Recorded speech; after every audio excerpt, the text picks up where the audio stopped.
On the island of Crete, sun-drenched and rugged, there lived a community rich in culture but often troubled by chaos. Amid the swirling winds of change and the waves crashing upon its shores, a young pastor named Titus found himself entrusted with a heavy responsibility. He had been a companion of the Apostle Paul, a man of remarkable faith and a tireless worker for the gospel. Paul, now in prison and facing the end of his journey, had sent Titus to Crete to guide the fledgling church through its many challenges. Paul had a burning desire to see the believers in Crete grow in faith and live lives that reflected the love of Christ. The believers were surrounded by a culture that often celebrated dishonesty and immorality. Paul understood that the Cretans needed not only instruction but also encouragement to live differently. Thus, the message he sent to Titus was more than a letter. It was a call to bring order, unity, and genuine faith to a flock scattered like sheep without a shepherd. As Titus read Paul's letter, he felt the weight of his assignment. Paul urged Titus to appoint elders in every town, men of character and wisdom who would lead with integrity. The islanders needed shepherds who could teach sound doctrine and refute false teachings that led many astray. Paul reminded Titus that the qualifications for these elders were vital. They must be blameless, faithful to their families, and have a clear understanding of the gospel. Here, Paul's words offer a profound lesson. Leadership in the church is a calling marked by integrity and responsibility. The future of the church rests on the shoulders of those who lead, and their lives must reflect the teachings of Christ. Titus knew the task ahead would not be easy. The Cretans were known for being rebellious and quick to follow their own desires. But Titus was not alone.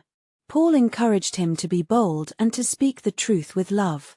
He reminded Titus that, despite the chaos, God's grace was powerful enough to transform hearts.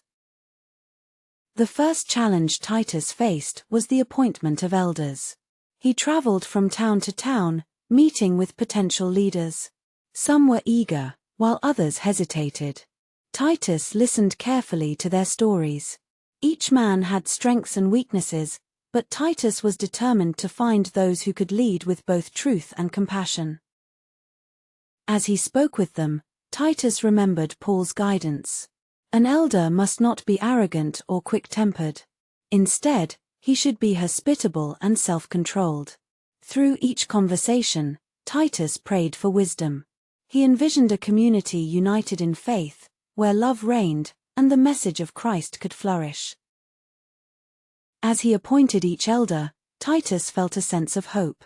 With each leader, the church grew stronger. They gathered the believers, teaching them the truths of the faith. The sound doctrine they shared began to take root in the hearts of the people. They learned about grace, love, and the importance of living out their faith in practical ways.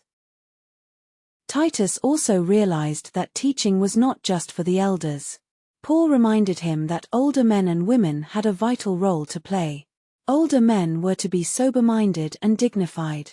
Older women were to teach what is good and encourage younger women to love their families and manage their homes. This generational wisdom began to change the atmosphere of Crete. The teachings were passed down, each life influencing another, creating a tapestry of faith woven through the community. The simple act of sharing wisdom became a cornerstone of their transformation. But the journey was not without its trials. The Cretans faced pressures from outside their community. False teachers emerged, proclaiming messages that contradicted the gospel. They led people away from the truth, enticing them with empty promises. Titus was troubled. He knew he needed strength to confront these challenges. Paul had written to Titus about these teachers. He warned him not to be discouraged. Instead, he encouraged Titus to remind the people of the grace of God that brings salvation. He urged them to live self-controlled, upright, and godly lives. With renewed conviction, Titus stood before the believers and addressed their doubts. He reminded them of who they were in Christ.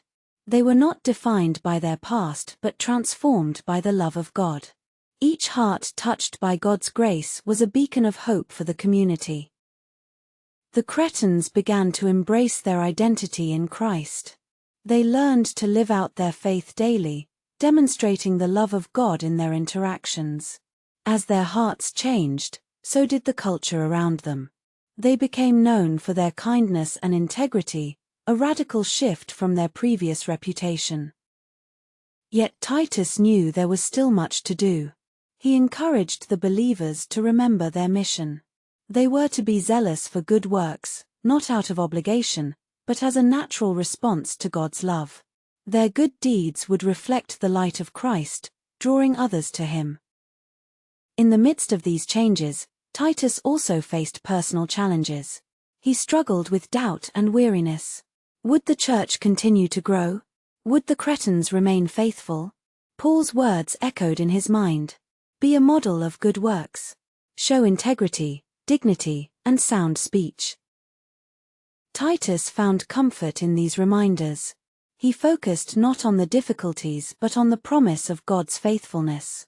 He chose to lead by example, demonstrating what it meant to walk in grace. With each passing day, he grew stronger, steadfast in his mission. As the church flourished, Titus saw the importance of building community. He organized gatherings where believers could worship together, share meals, and fellowship. The church became a family, a sanctuary of hope amidst a turbulent world. With the community united, the message of the gospel began to resonate beyond the island. Neighbors who once scoffed at the believers started to ask questions. They wondered how such transformation was possible. Through their good works and the love they showed, the Cretans began to gain a reputation that reflected Christ. Titus found joy in witnessing these changes. He saw families restored, friendships renewed, and lives transformed. The teachings of Paul were coming to life. They were more than just words, they were the very essence of the faith. As seasons changed and the work continued, Titus remained vigilant. He understood the need for constant encouragement. He wrote letters to the elders, reminding them of their roles. He urged them to be diligent, to guard their hearts, and to continue teaching the truth. Paul's final words to Titus were a reminder of the grace that enveloped them. He emphasized that salvation was not based on works, but on God's mercy. This grace was their foundation, and it was theirs to share. The church in Crete became a testament to God's power. Their lives radiated hope, and their community grew stronger in faith. Titus stood as a pillar of strength, knowing that God had equipped him for this journey. Reflecting on the lessons learned, it's clear that the book of Titus offers profound insights. The importance of godly leadership cannot be overstated. Leaders are called to reflect Christ in their character and actions. The ripple effect of living a life of integrity touches the hearts of many. Moreover, the power of community shines through. Each person has a role to play, and together, they can make a difference. The wisdom of the older generations is invaluable, and passing that down is essential for the growth of faith. Finally, the grace of God is a gift to everyone. It transforms lives, sweeps away past mistakes, and calls us to live purposefully. We are reminded that our good works should flow from a heart filled with gratitude, not obligation. As we close this reflection on Titus, let us hold fast to the truth that God is faithful. Through every challenge and triumph, He remains steadfast. Like Titus, we are called to lead with courage, to build community, and to share the message of Christ with the world. In our lives, may we reflect the grace that has been so freely given to us.